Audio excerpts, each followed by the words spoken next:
Hey everyone, it is Brian Koss here, joined by my friend and business partner, Sean Casey. We have another exciting call for you for our Wednesday marketing calls right here. On this one, we'll be talking about how to position your offers to make more, which I think is a fairly important topic because whether you have an existing offer or you're about to make one or you want to, or if you're just an affiliate, you want to make sure that the offers you have are positioned in a way that are likely to get sales. And oftentimes I find that, probably over 90% of offers out there don't really do a good job of any of the main kinds of positioning that they should have. So I wanted to have this call to basically help with that and to talk about the different kinds of positions that you can have an offer in, and some tips and stuff on how to do basically the best at each one right there. So as always, we'll also have lots of time for Q&A and stuff too, and a chance to win some dough. So without further ado, we'll get the show on the road with, again, this call on how to position your offers to make more. So again, welcome to these calls are every Wednesday at 2 p.m. Eastern Time, which is right now. We'll have a live training and or a Q&A call. If you're here or you're registered for the series, you'll get a reminder each week so you don't forget. But if you can't make one, we'll have the recordings in the members area within a day of any of the calls under the training tab on the left side navigation bar. They'll just be under the Wednesday training tab, and you'll see the most recent ones at the top. So this one you'll see either later today or by tomorrow morning or so at the latest, because it takes a while to basically render the recordings and get those up, but within a day you'll see those there if by chance you have to leave or if you miss one. And as always, you'll have a chance to win $100, but to do so you have to be a free member of the Facebook group that you see right here. Just go to getwebfire.com/FB group if you're not a member. Click join, and Sharon usually approves of you within like a couple minutes if it's during these calls right here. So just make sure to join that. Again, it's free, and towards the end of the call I'll tell you how you can easily get a chance to win $100 today, where we'll do the drawing live and someone on this call will walk away with $100. So now let's move on to our training for this week on how to position your offers to make more. Whether you have an existing offer, are just an affiliate, or are brand new and looking to make one, you need to make sure that you position your offers as best you can to give you the best chance of making a lot of sales. Now, I know a couple of you might say, well, if I'm just an affiliate, how can I position an offer? Well, whether you send out like an email with your affiliate link, or you have a review, or you have like an article on it, you can basically position even an affiliate offer. And you can basically have lots of like useful tips and stuff, and really say like, it'll make a lot more sense when we basically talk about this in like a couple minutes. But you can set it up to basically be a certain kind of positioning which will increase your chances of making sales for specific specific prospects. And I'll revisit how to basically do that even on the affiliate side towards the end of the call too, once it makes a bit more sense to you right there. But especially if you have a product or you're thinking of making one, you'll want to pay attention to this especially. So most people out there have horrible to average positioning on their offers, and their sales will suffer as a result or never get off the ground to start with. There are 4 main ways to position your offer better. You can be the elite or best offer, you can be the easiest to use offer, the most done for you offer, or the best priced offer. And you can sometimes even be a combination of those two. You don't have to be just one. But if you do like a bad job or even like an average job at any of those, and you don't stand out with at least one, you're kind of set to fail. So each of those can have their pros and cons, and again, each can be intermixed a bit with one another, but if you aren't doing at least one of those well, you're almost guaranteed to fail, as I said. That's why we want to focus on basically tips for all 4 of those on this call and really explain what each one is to make sure that you're basically doing a good job in at least one of those, if not more. So for the overview for this call, we'll first talk about the 4 ways to position your offers. We'll also talk about tips for each one. Then we'll have a Q&A, so there'll be plenty of time for Q&A if you have any questions. And then we'll have the cash giveaway right after, where someone can win $100 on the spot. So we'll talk more about that in a bit. So on to the 4 ways of positioning your offer. The first one is what we call the elite offer, or basically the best of the best offer. If you want to go all out and have the best of the best product out there, at a much higher price, this would make your offer basically be an elite offer. It's best where your target market doesn't care as much about price, but they just want the best of the best. So some examples of that would be with cars. Like, there's cars that you can get, new cars for less than 10 grand, and there's new cars that you can get for, less than a few million. Oftentimes the difference between them doesn't necessarily seem like a lot on the outside. Like, both can get you from point A to point B. One might get you there slightly faster, or one might look a little more fancy or have a handful of more features and stuff, but they're all essentially cars. But people that want the best of the best don't necessarily care about it being the most affordable price or the most affordable car or anything like that. In fact, if you look at a lot of cars out there, they oftentimes share a lot of the same basic models. Like, for instance, I think it is like a Bentley and I think a BMW, and I think there's like a couple more that share a similar body, where the basic makeup is almost the exact same, but the features inside are basically different, and the branding's different, and the price point is way, way different. There's cars that can go for basically 20 grand that share the exact same body as a car that goes for 200 grand.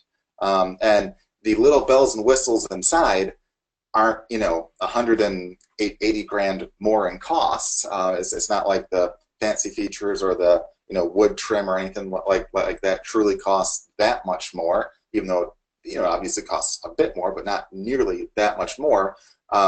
Adding the best of the best and all those bells and whistles adds to the perceived value, makes people think that they basically feel better about it, and the people that care to have the best of the best are willing to pay a lot more for that right there. Same thing with even computers and such.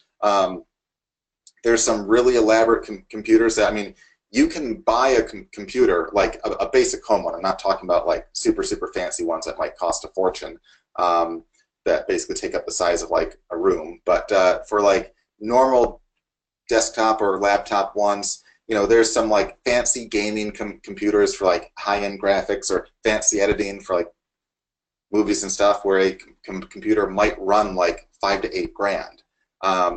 Whereas like it might have all the bells and whistles that like the guys that really care about that want and would use, but want a fraction of the price for a few $100s might do everything that most people need.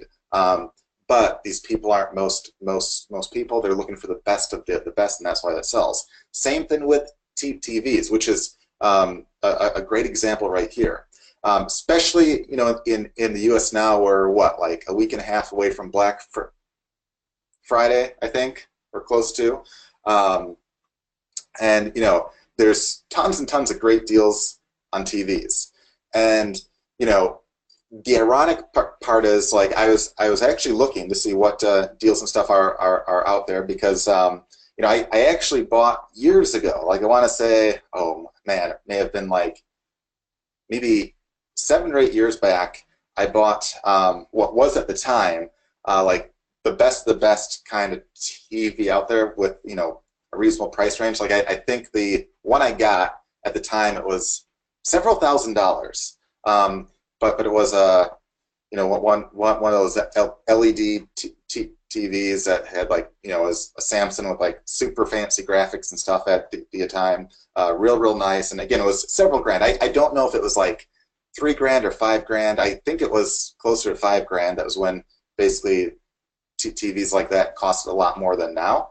I thought, I haven't really upgraded that in a long time. It's been a long time. I need one anyway to replace another dead one. So I thought, why not look around and see what deals there are? And the ironic part is, if you're looking for, like, let's say a 55-inch TV, there's ones that are as cheap as like $200 up to like a couple grand. That it's sometimes really hard to tell what the major difference is. I mean, both allow you to watch TV and whatnot. But if you start to read reviews and a bunch of other stuff, there's like a lot of guys that might be like hardcore gamers or hardcore like movie guys and stuff like that, where they want the best of the best. They want everything to be absolutely perfect, and those ones will cost now upwards of probably like $1.50 to two grand. And then there's a lot out there that you see, like there'll be special deals for like $200 for one that the average Joe might think, hey, they look almost like the exact same thing, but they're not the best of the best. And of course, there's lots of in-betweens and stuff right there. But if you're really appealing to a guy that wants the best of the best and is like a gamer or a hardcore movie guy or anything like that, you can get away with basically charging $1.50 or $2 grand when there's competitors that are literally a tenth of the price. And a lot more of them that are like a fourth of the price. But again, it's all about the positioning and stuff that you have. And you can't have a subpar product and try to compete as an elite one. It really won't go well in a lot of cases here. You might be able to trick some guys initially, but it won't work, in the long run. But if you truly have an elite offer, and I don't care if it's a physical product or an info product, there's several pros to these. One is it's easier to charge more to the right market if you truly are a leader. So if you truly are the leader and have a really great product and the best of the best, you can justify the higher price and you can get it. You can also focus on making your product or service the best of the best and less on cutting corners. If you know that you can sell, let's say, your TV for $1.50 or two grand because you're basically making it the best of the best, you don't have to cut all the corners and try to compete with the guy selling the same size for $200. Because that's not your market. That's not the guy you're going after. You're also typically marketing to a much more narrow crowd, so it's easier to target them. For instance, if you're looking at like a super high-end computer, let's say, like one that's meant for like movie editing or hardcore gaming and stuff like that, you know what your target prospect is. It's not your normal average Joe looking to browse the net and write some stuff in Word and maybe watch a couple movies. It's the guys that specialize in graphics. It's the guys that are hardcore gamers and stuff like that. So you know your crowd, so you can more easily appeal to them, and you can more easily target them because you know where they're more likely to hang out and stuff like that. And at the same time, what's cool with this is negative comments by targeted people can often have a positive effect for you as well, so they don't really hurt all that much. And here's an example right here. For instance, if there's, let's say, a car place that lists, let's say they're making a car, and let's say it's a $2 million model.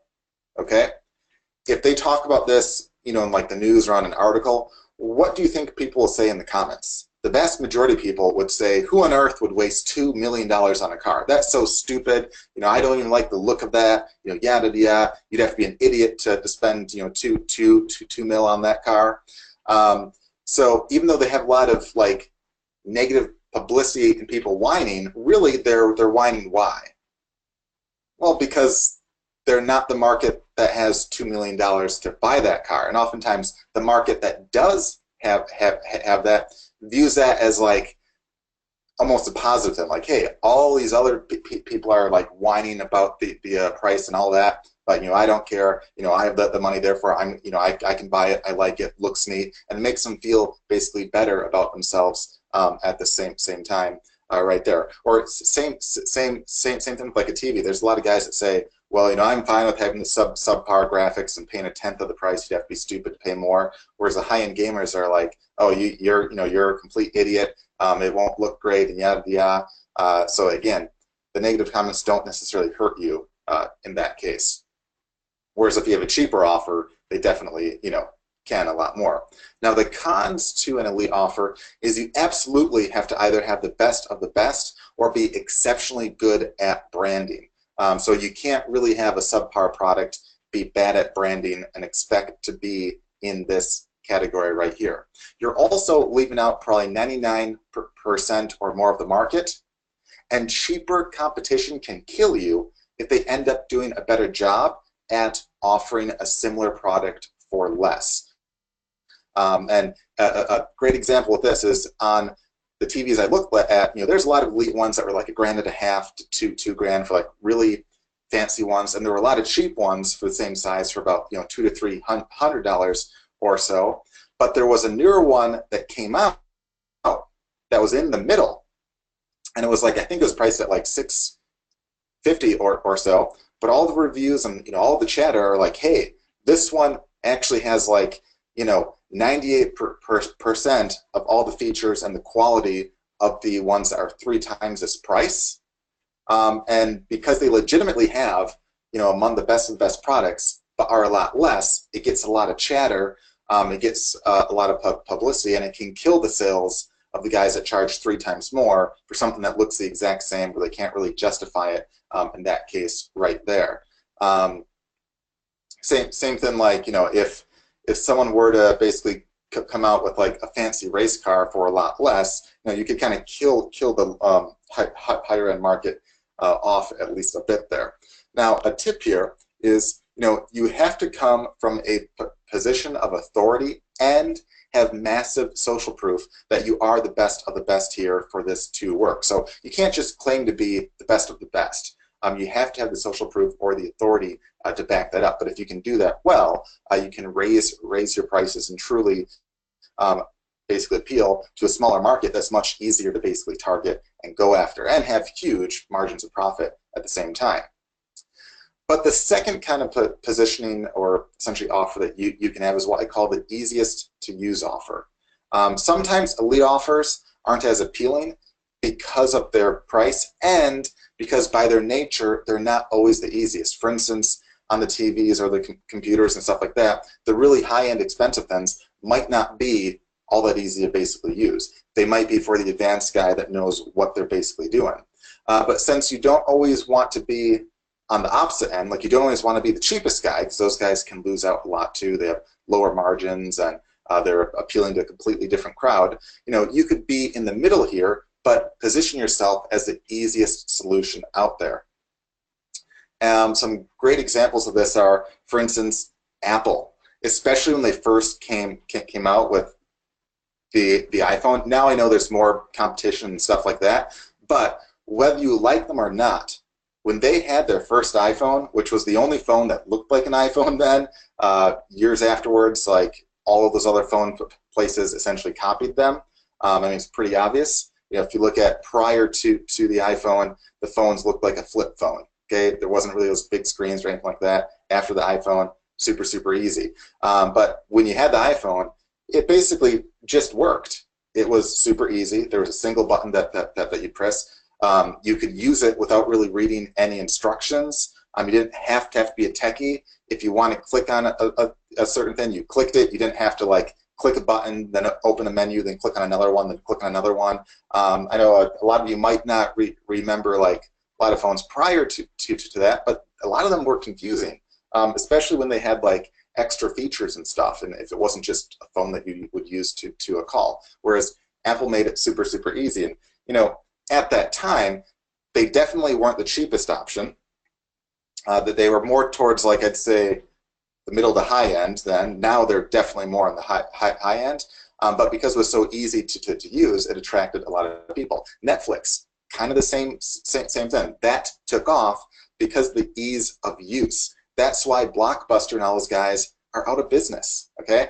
In fact, I actually, oh God, I think it's been, I think the last time I was in like a movie rental place was when I was probably a teenager, a long time back, and I think I saw one randomly when I was on a trip, probably like a year or two back, and it was like stepping back in time. when I actually saw one, I was like, wow, you know, I haven't been inside one in literally probably like a decade and a half, and you know, that was like really neat to see. But at the same time, it's like, you know, why did that change so quickly? It's because the easy use. Would you rather walk down or drive down to a store and rent a movie and then get charged late fees and all this other crap, or would you rather just point and click and watch it online, watch anything that you want, or watch an entire season at once? Because Netflix is so insanely easy to use compared to the alternative, that's why they took off. You know, other examples are anything you have that's kind of like plug and play, where like people don't have to really think, they plug the stuff in and it just works. You know, that can have a massive appeal to the right people, and you don't have to be the cheapest guy out there, especially if it's just super easy to use right there. Now, there's a handful of pros here. One, you can still charge a decent price, so you don't have to be the cheapest guy. In fact, you can even, in some cases, charge an elite price, like essentially an Apple. You know, can charge a lot, especially now. But I mean, at the very least, you know, you want to be basically in the middle or higher if you have a super easy offer or easy to use offer. You're also appealing to a much larger audience. So you're not just appealing to like the hardcore tech savvy ones, or the, you know, the hardcore fans of whatever market you're in that want the best of the best. You're appealing to a larger crowd that just wants something that they can use, that they don't have to learn, that isn't complicated. You know, so on and so forth.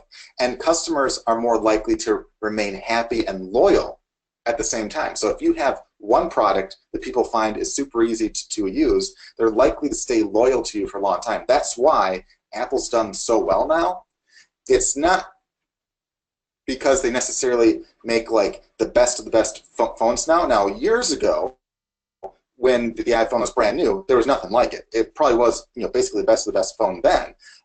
But now there's competition that has, you know, other phones that might have more features and, you know, maybe a better camera and other stuff like that. But because they have such a loyal base, because initially they had the easiest thing to use, people have remained loyal and happy with them.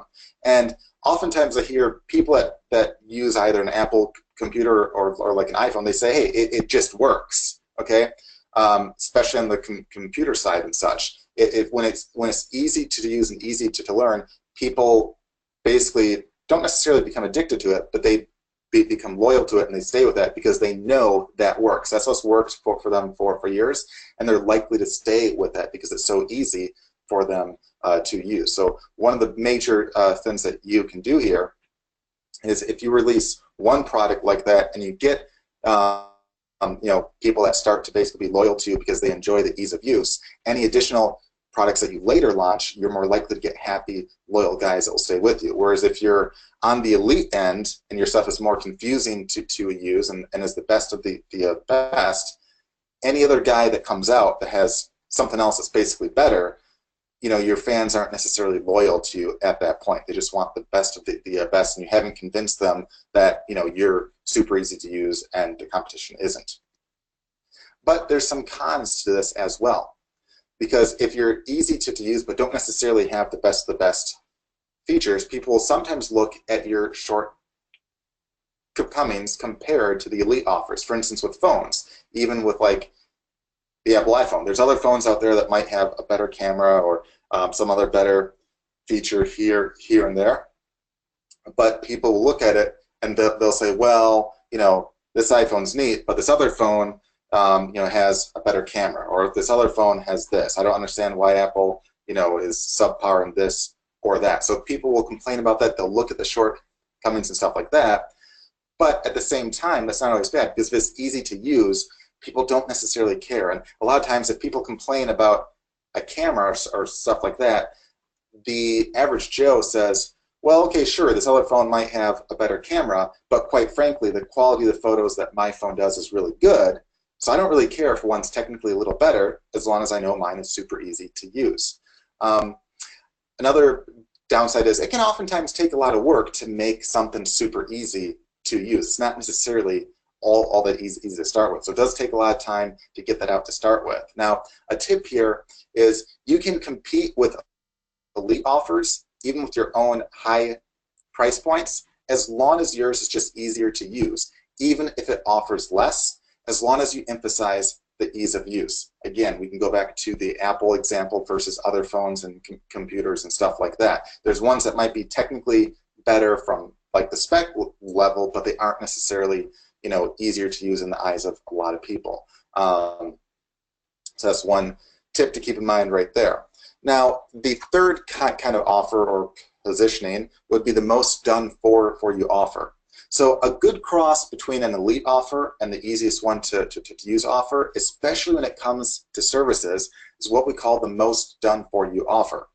This is where your offer makes it as hands-free for the customer as possible, where they don't even have to really use the product or service.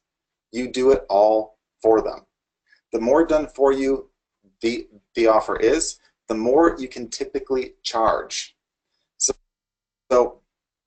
an example on this is, you know, let's say you're writing an article. You have an article writing service, okay? You write an article for, you know, a person, you charge $5 or $10, or you outsource it and you make like a couple or few bucks. You know, you don't really make a ton of money compared to the time, but it's because you're also, even though you give them a hands-free article, what do they have to do with that article? They have to post it on a site, or they have to submit it themselves. There's a lot of stuff that the buyer has to do, so you can't really charge a high-end price.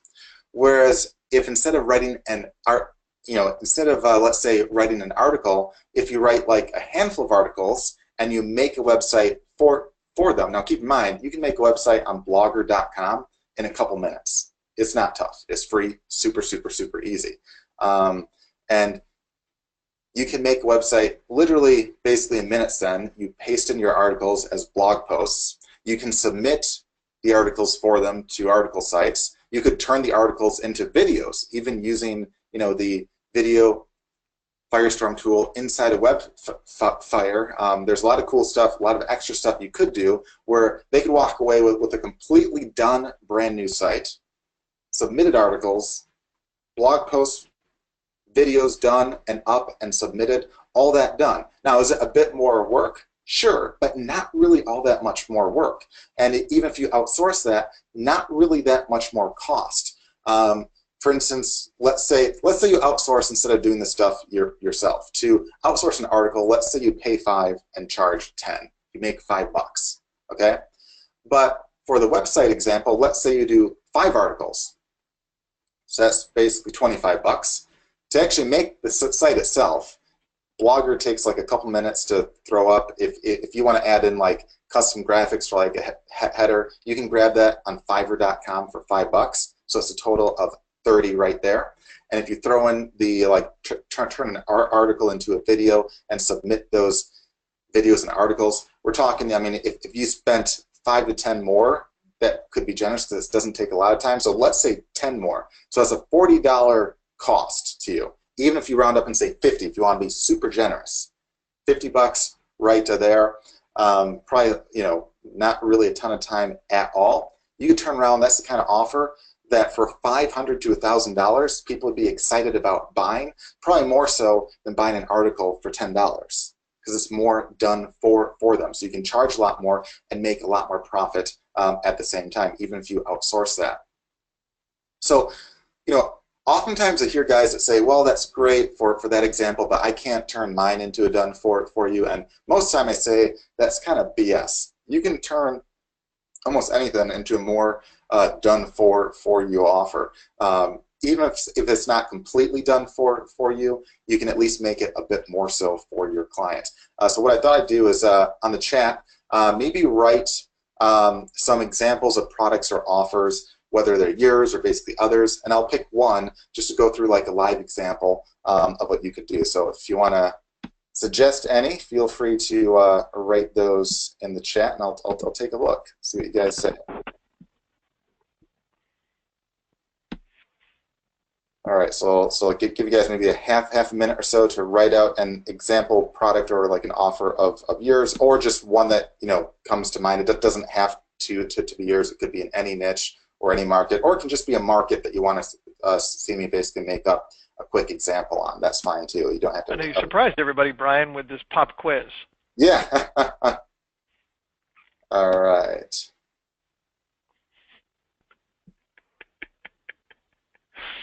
Sorry, I have to laugh because some of them, it's like some people are clearly coming up with stuff where they want to where they want to challenge Brian. All right. All right. So here's so we have right now we have Insta funnel, which I'm guessing I don't know exactly offhand. I'm guessing that's some kind of like a funnel maker type thing. So I don't know exactly what that is, but if you explain it, But that's so easy to do. Done for you. You build their funnel yeah, for them, or you yeah, build their first funnel. that's the Yeah. first item. You just Guys, build. guys got to ask harder questions. Yeah. Same like there's a person that said click funnels, which is another offer that's out there. You could just create the funnels ahead of time and hand it over. So that's super easy. High-end SEO is one suggestion right here. That's super easy. High-end SEO, what do you do? Instead of selling them a course on how to do it, you do it all for them. Okay, you do all that work for them. That's super easy. Or if you want to take it to another level, you could even make and rank videos or blogs and sites yourself ahead of time and turn around and sell those. So that's all done for you stuff right there. All right. Let's see. Low-end used cars. All right. So that's probably that's a bit more of a challenge right there. So let's say you have a low-end used car. You want to make it more done for them. I mean, one thing you could do right there that some places essentially do is you can make it so if there's like let's say they want a car that basically runs. They're not looking for anything fancy. They're not looking to necessarily spend a fortune. The more hands-free you make the process for them to basically buy, the better. For instance, if you know that basically their budget is five grand and they want just a low-end used car, you could have a section that's only 5K, and you could have basically suggestions right off the bat of, hey, the best bang for your buck in this case is this one right here. You could have as easy a process as possible to sign up for loans and get all that right there. Another example on the real estate side, I saw that there was a real estate investor I saw that had essentially a package where people could buy homes from them, and there's a handful of people that had a service where instead of them basically coaching you on tips on how to buy, they literally would say, here's a bunch of offers that are good that we've checked out or fixed up. Pick any of these and buy any of those that you want. So it's very done for them. Or they also had one where you could literally hop on a bus with a lot of people, drive through a neighborhood where they had like dozens of deals that they did all the math on. They looked through, they checked on the repairs, and all that right there. And they said, hey, these ones right here are all good offers. And they'd have like the mortgage guys or the loan guys on hand and all that stuff right there. So you could do a deal right then and there and not even have to really think about it. All right, let's see what else. Hey, let me talk about the car one for a minute. For any of these guys, you need to think about what else is it that people have that want or they need done for them or whatever it might be. So if you wanted to create a better package even for a low-priced car, it's hey, do you include the a multi-year warranty, right? Because usually a low-end used car, you're getting 30 days if you get anything, right? But you could include extended warranty. You could include something a package where you're taking care of the service. For instance, when I go to my Mercedes dealer and buy my Mercedes and they see me coming, they pull out the long list of stuff they can include in there, like, hey, you could prepay for maintenance and it's a discount. Now, they don't put it in the price because they don't negotiate a lot, but when you're dealing with used cars, you could stick anything you want to in the price to differentiate your package from somebody else where, hey, the next year's oil changes, the next year's brake updates, the next year's whatever are included because it's a car. There's stuff that's going to wear out, that's going to break, that needs serviced. They got to buy gas, they got to buy wiper blades, right? All that kind of stuff. So there's a bunch of things you could do to create a package that is over and above just the car. Go ahead, Brian. Yeah, no, that's a great point right there. So you could add additional things on there, like even a handful of car washes or oil changes, or anything like that's fine. There's a few more, but I'll go through one more here. There was one that said, what about like a construction management service, which you can group that in even with, like, if you want to give a comparable example for like rental management or like anything like that. The more hands-free you make it for basically your client, the more likely they are to use you. So if you're like the one-stop solution to basically everything, in basically any case, any of those examples, they're more likely to like you, they're more likely to use you, even if you cost a bit more. Like there's, for instance, on like the rental management side, there's places that for a flat fee, they'll handle literally everything. So it's hands-free. If there's an issue, they'll take care of that. Some will even have like a handyman, on hand that can help with like a lot of repairs very, very cheaply. Whereas others, they don't really do that. They might call around and find guys for you, but it might cost you like 10 times as much once you find like a plumber and all that right there. So again, anything that you can do to make it more hands-free. And there's like a lot of markets that, again, if Sean and I don't know the market, that well because we're not in a market, it might be one that you have to basically sit down and think for like five or so minutes. What are the hassles that a buyer in this market would have to deal with that I could possibly easily help them with, that might alleviate that from them and make me a more attractive offer? So there's always tons and tons and tons of ways to do that right there, and you can charge more as a result. Now, several pros of this is, again, you can charge premium prices with huge profit margins as long as it's hands-free for the buyers, or as hands-free as possible. Even though prospects who can't afford you might not like your prices, the prospects who value time will seek out offers like yours and will be happy to pay more as long as they get what they want. And this is a very good example of like a mindset shift. A lot of people tend to basically price their time or their offers based on what they value their time at. And oftentimes I find that people undervalue their own time. Like they think, well, and they get pissed off too. So like if there's like an electrician that comes and fixes like a major issue you had, and they fix it in a half hour, you might get a bill for a couple $100, if not more. It might be even $300 for what was a fairly easy fix for them. And a lot of people think, well, that's not fair. He only spent a half hour, so maybe I could justify like a $30 charge or something like that. And that mindset is wrong, because you're not paying them based upon their time, nor do you want people to pay you solely based upon the time. You want to be paid based upon your expertise and the amount of time that they saved you, and the amount of money and stuff that they saved you in the long time. For instance, if there's an electrical issue that might burn down your house, the $300 that you spent may have saved you a couple $100 grand or several $100,000 in that burned down house. Or like if you have if let's say you hire an expert to make a website or to manage Facebook ads or anything like that, it might cost you thousands of dollars, but it might save you months of your time and thousands and thousands and thousands more of dollars that you may have wasted because you don't know what you might be doing there. So you want to change your mindset and say, what value do I bring the prospect?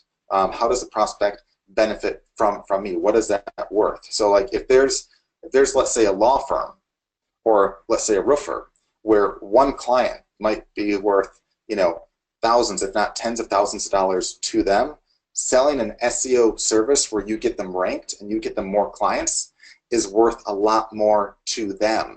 Even though it might not take you a ton of time, the value to them is huge. So if you charge a few grand, they might think that's a steal of a deal because they know the benefit to them is worth way, way, way, way, way more. Whereas if you go after a client that sells a $5 product in a small town, you know, you don't bring a ton of value, even if you help them out a lot, even if you get them like the best of the best rankings and everything out there, because they're in that small town, you're only going to get them so many more sales, and they'll think that you're overpriced even at a fraction of that. So again, you want to price it based on the value that you bring. It's also super easy to create these kinds of offers too. So a lot of times people tend to think, well, gee, you know, I don't really know how to do any of that, so I can't really do a done for you offer, or gee, I don't have time, so I can't do this. That's BS, okay? Even if you don't want to do the work yourself, you can easily outsource the stuff. For instance, you can go to Fiverr.com, Fiverr.com, and you can find all sorts of things that people do for as little as $5, okay?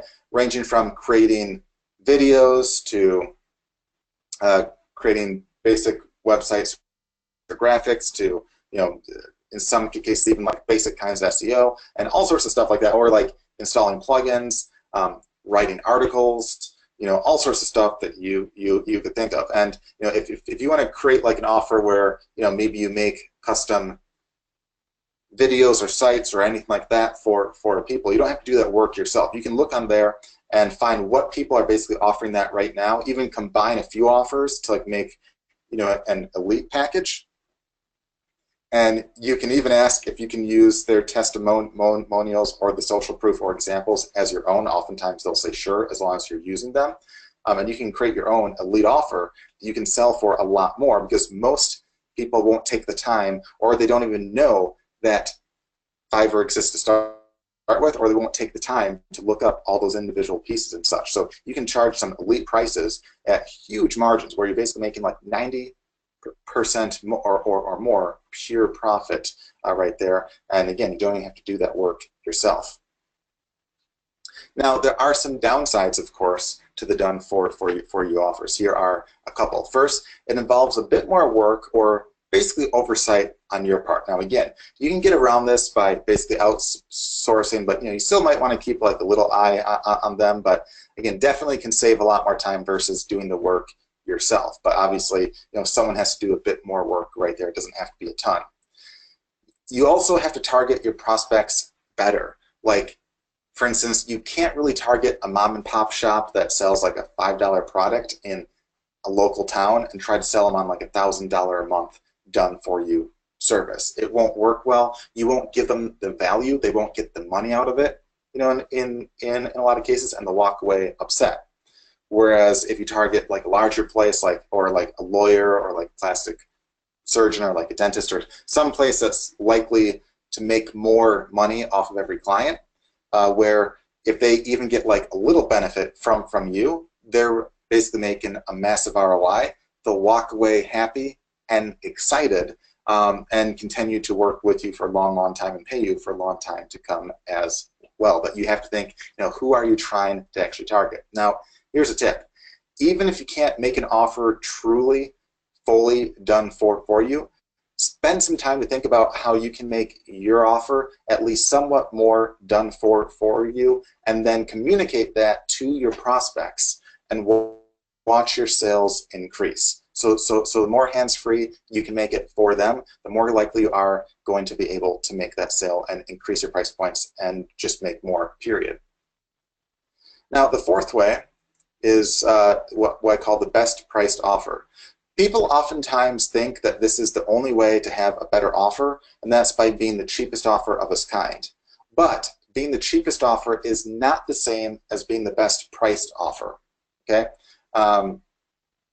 And I'll give two examples here. One, on the TV examples, there's some very cheap TVs out there, but a lot of them aren't rated all that high. The quality of them isn't all that great. The picture isn't all that great. There's a lot of downsides. So even though they might be the cheapest offer, they're not necessarily the best priced one. For a bit more, there might be one that's 10 times as good, but only like, you know, maybe 50% more versus like, you know, 5 times more. You know, so you have to keep that in mind right there. And people know that when they look, they're looking for basically what's the best deal. And another example in this is, let's say, cars. Okay, if you have a clunker that barely starts, You can be the cheapest price and say, hey, this is a $100 car. But if it can barely start, looks like crap, okay, you won't necessarily sell a lot of that. Whereas if you have like a $1,000 car that isn't in the best of shape, but it starts, gets from point A to point B, there's a handful of issues with it, but again, it's $1,000 and it seems to hold up and actually run. You can sell a lot more of that because it's the best priced offer for what it basically does. It's not some cheap thing that will break down and can barely start, but it can get from point A to point B. And it's even though it's more expensive, it's again a fraction of the price of what a lot of the other better cars out there are, but it still gets from point A to point B. You can also appeal to a larger market here, directly attack higher priced competitors, and not focus as much on being the best of the best. So if you have a best price offer, like for instance, if you're like, you've probably seen the commercial, especially in the U.S. I think it's for, is it Verizon or Sprint? There's one where they have commercials that basically say they're X amount less for 99% as reliable, and the whole joke with that is hey, would you pay a ton more just for being 1% less reliable? Like they had a commercial for like Christmas tree shopping, and there's like two trees that look almost identical. One tree was like $10 and the other tree was like $200, and they're like, well, why is this one so much more? And then they're like, oh, that's because that one has 1% more needles. So it's like that really shows that, gee, even though you're not the best of the best, you're close enough and you're a good chunk less cost-wise where you can directly attack the competition for that right there. Or with basically TV example again, there's some that are kind of mid-priced ones that have almost all the same features of the ones that are 2 or 3 times as expensive, where they're appealing to a much larger market, where they're appealing to guys that want a very good TV, but at the same time don't necessarily care if it's the 100% of everything versus 98 or 99% of everything right there, especially if it's like half or a third of the cost right there. Another example too is, and in that case, again, you don't have to be the best of the best, but you just have to be basically decent, and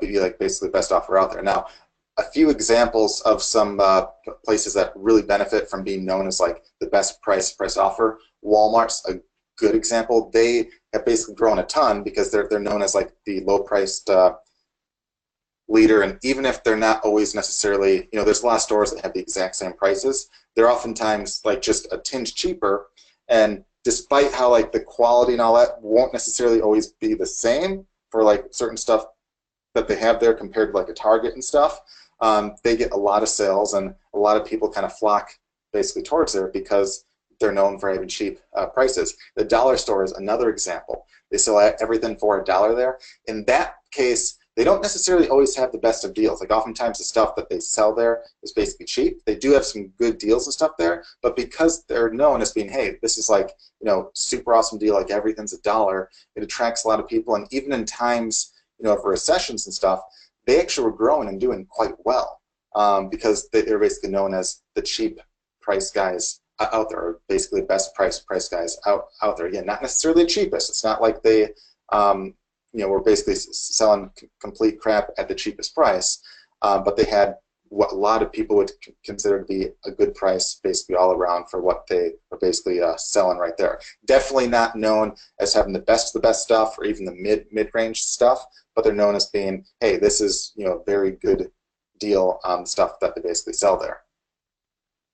Now, there's a handful of pros and cons there. Some pros are it's super easy to basically target the best price offer to the biggest market, because there's a lot of people that just are basically looking for the best deals and the cheapest prices and such.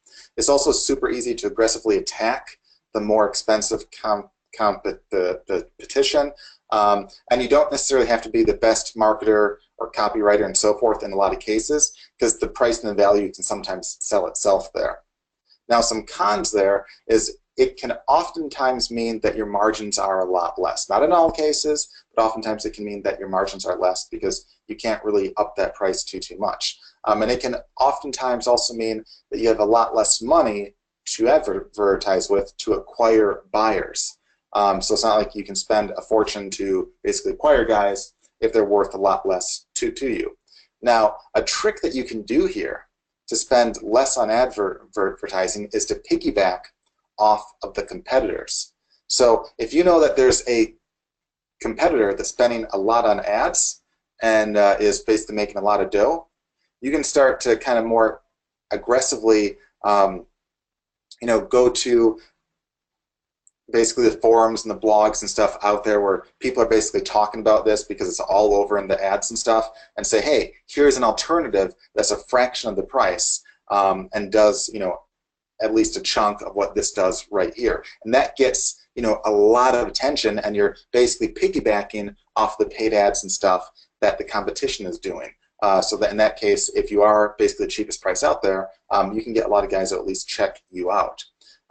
You also don't want to get into a never-ending battle of being the lowest price place, because you don't want to necessarily compete and always be like the cheapest guy out there, because eventually you can lose. Especially if you start to not really know your numbers and you're selling stuff at a loss, or you're selling stuff where you don't value your time well. That can basically completely put out your business very quickly. And there's competitors out there I've seen that temporarily they would reduce their prices a great deal just to try to put out the competition. And the problem with that is if you guys go back and forth and compete over that price, eventually you kind of hurt each other's businesses a great deal, and it's not always easy to compete on the lowest price there. So just keep that in mind. Now, a tip here is one way to not be the cheapest guy out there, but to still benefit from the easier sales, is to have a super cheap entry level offer or a free level or free trial offer. This can take basically customers away from even your super cheap competitors, while still being able to market the better, more expensive options to them now that you have more time to promote and explain why they should buy more from you. For instance, let's say you sell a membership of some kind, like, I don't know. Let's say you're in a weight loss type thing, and you sell a membership for let's say your main offer is $97 a month, and you see guys that maybe offer some stuff at like $10 a month. You might think yours is better, but maybe theirs isn't too far off. Competing against them at $100 compared to a $10 can be pretty tough right there, because you'd have to be, in some guys' eyes, 10 times better to justify that price right there. But to kind of one-up them is you could have a free offer where people can get access to a handful of your products for free, to kind of dip their feet. So they can get like a handful free, they can sign up for free. So free sounds better than $10 a month. So you get a lot of those free or basically cheap guys into your offer, where you have more time to basically promote additional offers or explain why they should buy more from you. Because keep in mind, you don't really get a lot of attention from a lot of people.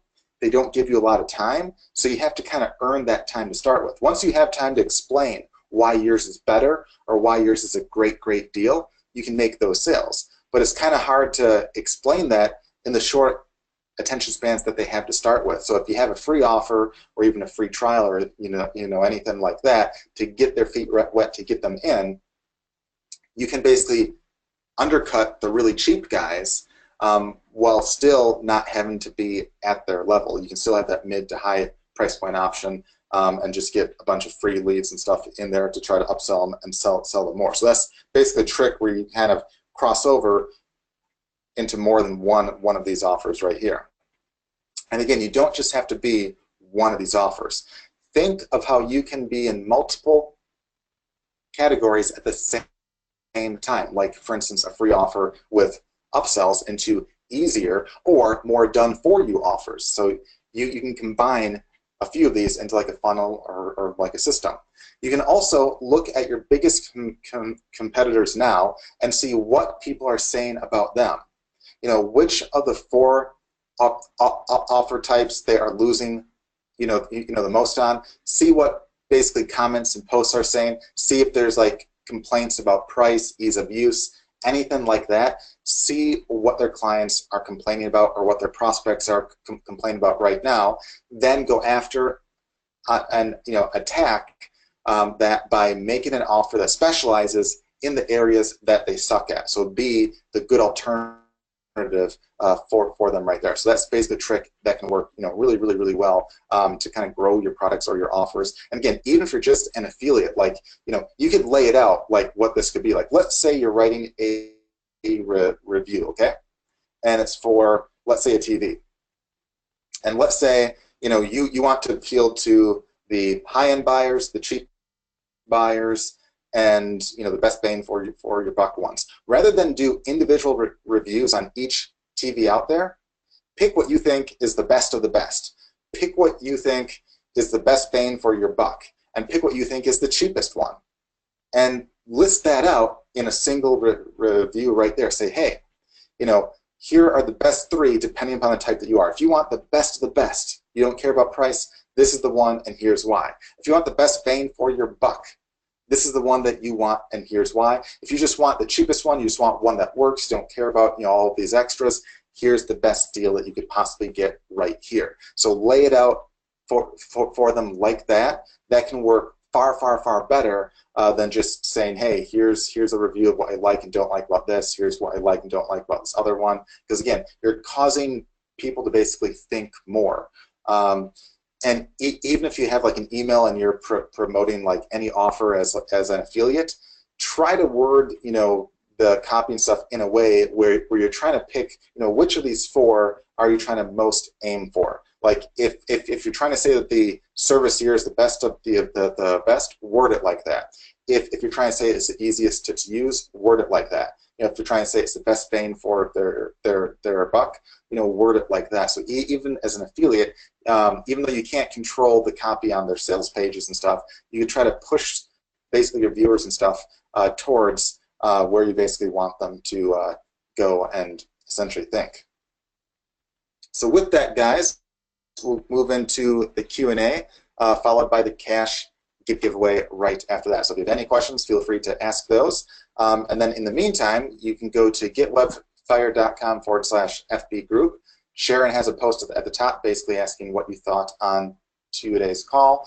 If you leave a comment within that post, so try not to comment outside of it or anything like that. It just gets more hard to essentially count. If you leave a comment within that post right there, and you'll see that it will be basically dated from probably like an hour ago, we'll pick a random comment, and you'll see us do the live drawing in a few minutes right here.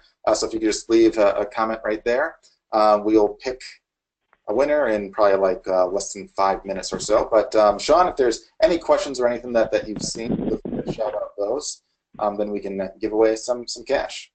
We pretty much got all the questions answered, but one thing real quick, you guys, only post once. Don't post 2, 3, 4, 5 times trying to be tricky, because we will disqualify you, and you, of course, will annoy your fellow members and attendees. So we pretty much got stuff. Sherry asked why we're presenting this. Because you only got here 20 minutes ago. How does it relate to WebFire? Well, the whole point of WebFire and all of our training is to help you make more sales and make more profit from your sales. This training is to help you do exactly that, how to position your offers, how to make better offers, how to sell more of your offers. When you sell more of your offers, how to sell more things for a higher price and make more profits. That's why we're covering this training, to expand your horizons beyond just how to get traffic to an offer. Because these are the kind of questions that we do get from people is, how do I sell more? How do I sell a bigger package? I see these guys doing stuff that I'm not doing, but I don't understand why they're doing what they're doing. That's all the kind of stuff that Brian was just covering and doing it really well with everything. So everybody go type in your comments real quick, and we'll give away money and send you off to fight another week. Alrighty.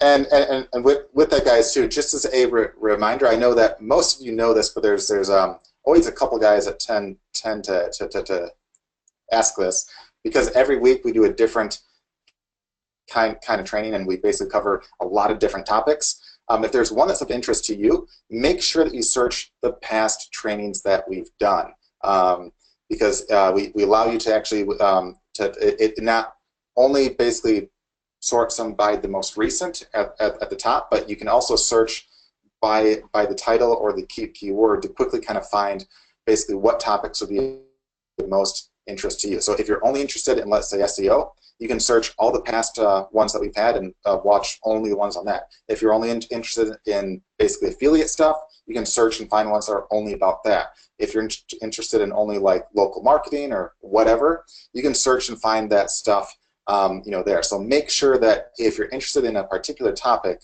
that you try to search there too, because again, each week we kind of change up what we basically talk about, so it's not the same thing each and every week, with the goal, of course, of trying to help you guys be in basically better luck to make more. So with that, I'm just going to pause the screen as I switch over to the Facebook side, so we can pick a winner in a couple minutes here. Okay.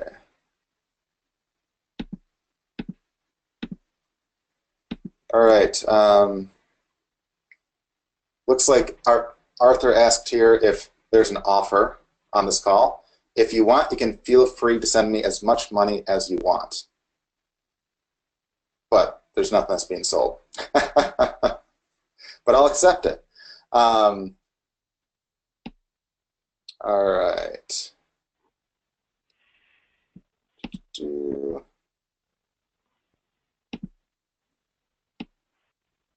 All right, so I'm just going to switch over screens. I see a handful of questions, but I think Sean and Sharon have basically answered most of those in the chat. All right, just going to refresh the screen really quick. And then we will pick a winner here in a second.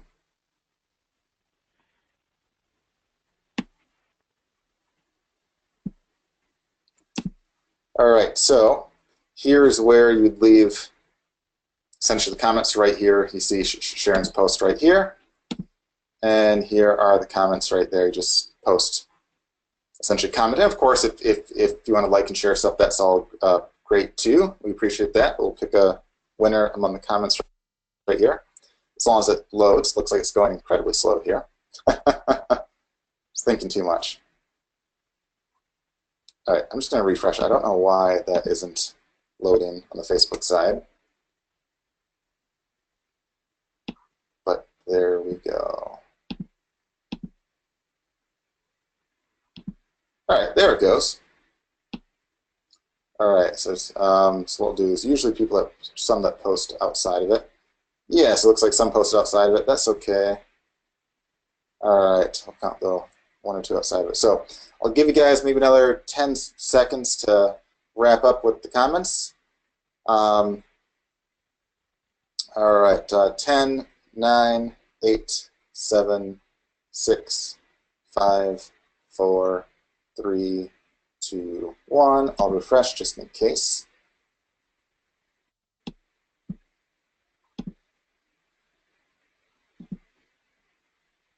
All right, so count up really quick. I know I think there's one or two outside of it. I'll count those just because. All right.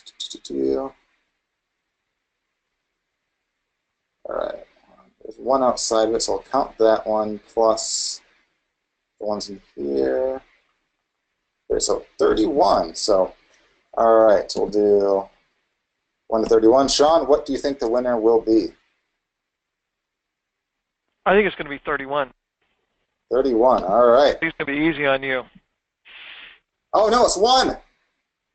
Would you look at that? Well, I was close. And look, this guy even said right here, thought I'd be the first to comment. Yes, it's going to be an awesome call. Yeah, so you actually were the first to comment, and that paid off. I think that was the first time we've ever had the first guy win. We've had ones where it's been like 2 or 3 or 4 up there, but I like that far more than a guy in the middle. So it looks like you're on right here because you just wrote back to yourself. So if you're, I might be saying this wrong, but if you're free, if that looks like you, and you have 76 friends, congratulations, you are $100 richer, or you will be as soon as you send your PayPal email over. Just in the chat box, write that out, and Sharon will see that, and she'll get that PayPal over probably within the next few moments right here. So congratulations for being this week's Wednesday Marketing Webinar $100 cash winner. So just make sure to pass on your PayPal info, and we'll get that right on over to you. And with that, guys, again, I want to thank you all for being on this call with us. And again, every Wednesday at 2 p.m. Eastern Time. And if there's a topic or anything that you'd like to see, let us know. I think, Sean, we are basically thinking of doing like a site analysis one soon. Yeah, site analysis next Wednesday. Yeah.